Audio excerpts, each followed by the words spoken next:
നടനും ബി.ജെ.പി. നേതാവുമായ കൃഷ്ണകുമാറിന്റെ മകൾ ദിയ കൃഷ്ണയുടെ കടയിൽ ജീവനക്കാർ സാമ്പത്തിക തിരിമറി നടത്തിയെന്ന് ഉറപ്പിച്ചു പോലീസ്.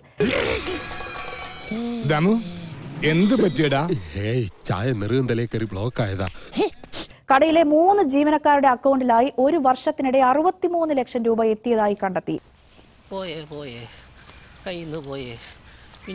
കടയിലെ ആഭരണങ്ങൾ വിറ്റുകിട്ടിയ പണം ഇവർ കൈക്കലാക്കിയെന്ന കൃഷ്ണകുമാറിന്റെയും മകൾ ദിയ കൃഷ്ണന്റെയും പരാതി ശരിയെന്ന നിഗമനത്തിലേക്കാണ് പോലീസ് നീങ്ങുന്നത്.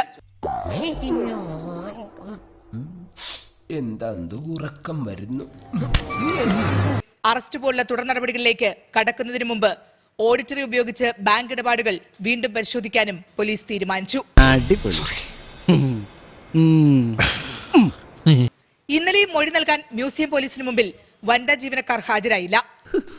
ഇനി നമ്മൾ എന്ത് ചെയ്യുമല്ലയ്യ? കൃഷ്ണകുമാർ തട്ടിക്കൊണ്ടുപോയെന്ന ജീവനക്കാരുടെ വാദം പൊളിക്കുന്ന CCTV ദൃശ്യങ്ങളും പണം എടുത്തതായി സമ്മതിക്കുന്ന വീഡിയോ ദൃശ്യങ്ങളും പുറത്തു വന്നതോടെ ജീവനക്കാർ മുങ്ങിയതായാണ് സംശയം.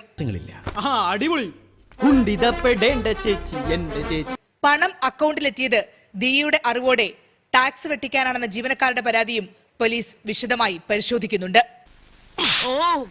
ഇനി ഇത് ആവർത്തിക്കരുത്.